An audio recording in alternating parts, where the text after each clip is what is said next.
Ngayon, gusto kong talakayin ng isang bagay na maaaring makasama sa kalusugan mo tuwing umaga nang hindi mo namamalayan.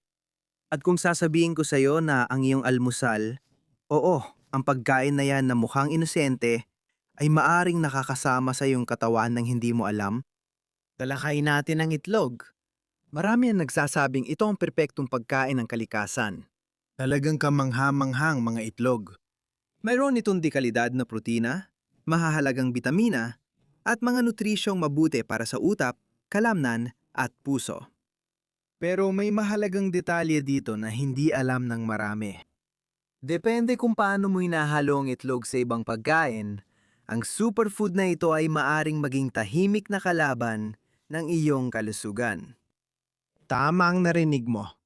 May ilang mga kombinasyon ng pagkaing isinasabay sa itlog na maaring magdulot ng pamamaga, makasira ng pagtunaw, at magpataas ng panganib sa sakit gaya ng kanser at demensya. Nakakatakot, di ba? Bago ka maganda ng almusal, panoorin mo muna ang video na ito hanggang dulo. Ipakikita ko ang tatlong pinakamasamang pagkain na hindi dapat isabay sa itlog at ipapaliwanag kung bakit dapat iwasan ang mga kombinasyong ito. Pero huwag kang mag-alala, hindi kita pababayaan. Ibahagi ko rin ang tatlong pinakamagagandang kombinasyon na magpapalakas pa sa mga benepisyo ng itlog, pati na rin ang ilang madadali at masusustansyang maresipi para patuloy mo mapakinabangan ang superfood na ito sa pinakamahusay na paraan. Kung mahilig ka rin sa itlog tulad ko, mag-comment ka. Kumakain ako ng itlog araw-araw. Tuklasin natin ang mga kritikal na pagkakamali sa almusal na maaaring umaapekto sa kalusugan mo ngayon mismo. Talagang kamangha-manghang mga itlog. Pero kahit ang pinakamalusog na pagkain ay maaaring maging problema. Depende kung paano at kung ano ang inihahalo mo rito. Tingnan natin ang tatlong kritikal na pagkakamali na maaaring ginagawa mo sa iyong almusal na may itlog. Pagkakamali numero 1. Itlog na may pininong harina. Sino ba naman ang hindi mahilig sa almusal na may itlog na may kasamang pancake, tinapay o waffle? Mukhang wala namang masama. Pero may isang mahalagang bagay kang dapat malaman tungkol sa sikat na kombinasyong ito. Ang itlog ay may taglay na kulina, isang mahalagang sustansya para sa kalusugan ng utak, memorya, at kakayahang mag-isip. Pero kapag pinaghalo mo ang itlog sa mga produktong gawa sa pininong puting harina, tulad ng puting tinapay o pancake, nagkakaroon ng seryosong problema. Ang pinong harina ay walang hibla. Ibig sabihin, mabilis itong natutunaw ng katawan mo. Kaya biglang tumataas ang asukal mo sa dugo. Bilang tugon, naglalabas ang katawan mo ng maraming insulin na nagdudulot ng chronic na pamamaga at ginugulo ang metabolismo mo. At heto na ang nakakabahalang bahagi. Ang ganitong pamamaga ay may kaugnayan sa diabetes, sakit sa puso, at Alzheimer. Naranasan mo na bang makaramdam ng matinding pagod pagkatapos ng ganitong almusal? Dahil ang kombinasyong ito ay nagbibigay sa iyo ng mabilis na pagtaas ng enerhiya. Pero pagkatapos ay biglang bumabagsak ang iyong blood sugar levels kaya nauubusan ka ng lakas. Kaya anong solusyon? Gamitin ang whole wheat na sourdough sa halip na puting tinapay. Subukan mo ang toast na gawa sa sprouted grains o inihaw na kamote bilang kapartner ng itlog. Ang mga alternatibong ito ay nagbibigay ng complex carbohydrates na mas mabagal tunawin, kaya nagbibigay ng mas matagal na enerhiya nang walang inflammatory response. Pagkakamali numero 2. Itlog na may soya. Ang susunod na kombinasyong ito ay isa na maraming mga tao nag-aalala sa kalusugan ang hindi namamalayang may problema. Kung kumukonsumo ka ng soy milk, tofu, o mga protein shake na gawa sa soy kasama ng iyong itlog, iniisip mong tama at malusog ito, mag-ingat ka. Ang soya ay may taglay na mga trypsin inhibitor na nagpapahirap sa pagtunaw ng protina.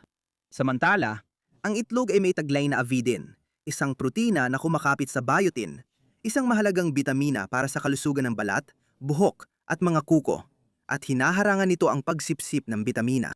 Ang resulta? Hindi magamit ng katawan ng maayos ang protina mula sa soya at sustansya ng itlog. Pero hindi pa tapos ang problema.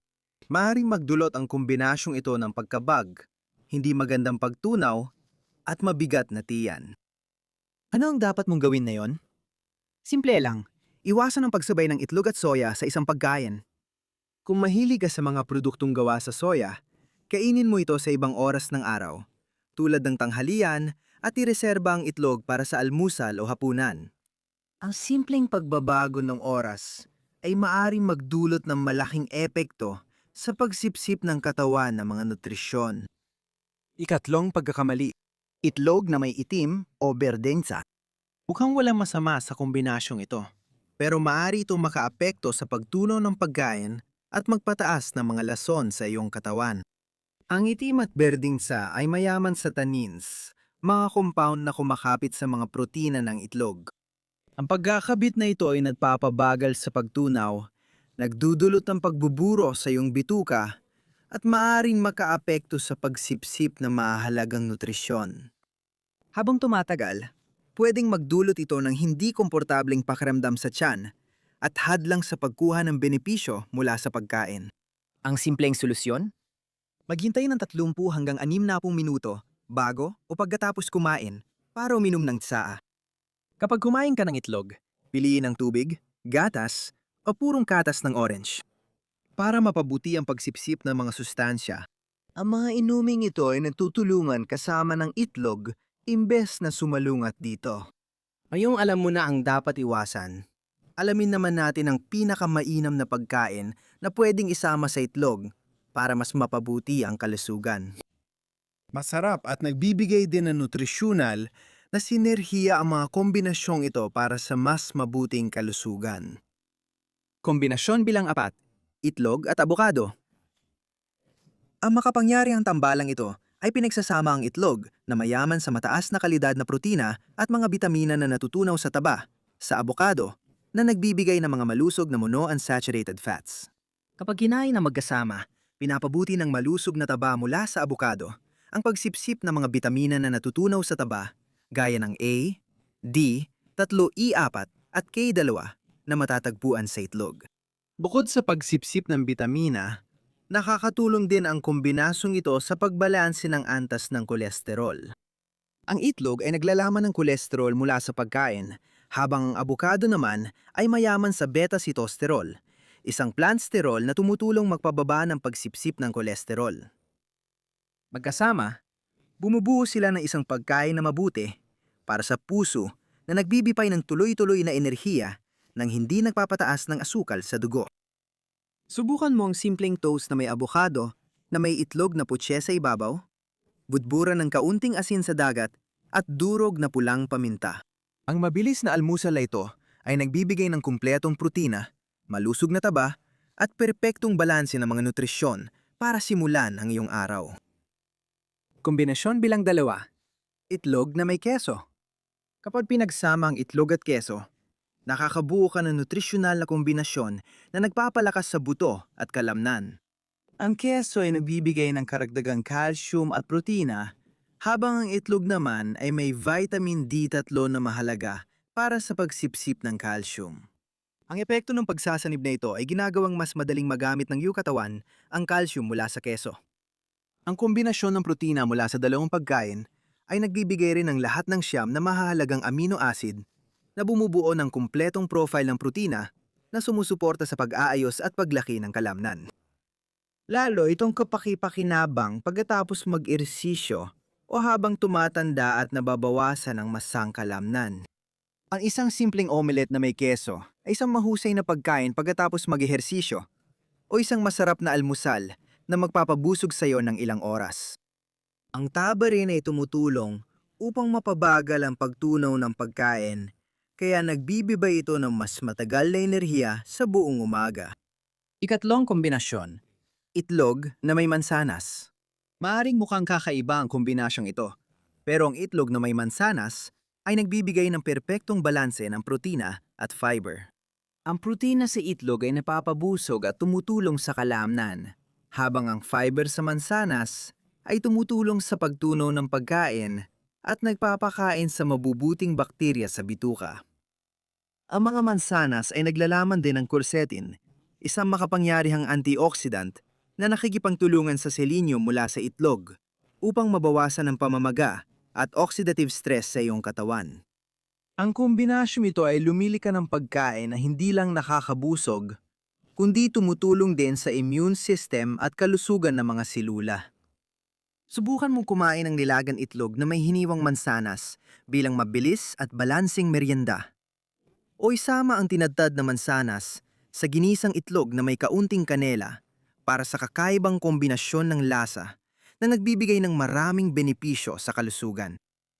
Bago tayo magtapos, gusto kong ibahagi pa ang ilang tips tungkol sa mga kombinasyon ng itlog na maaring lalong magpabuti sa iyong karanasan sa almusal.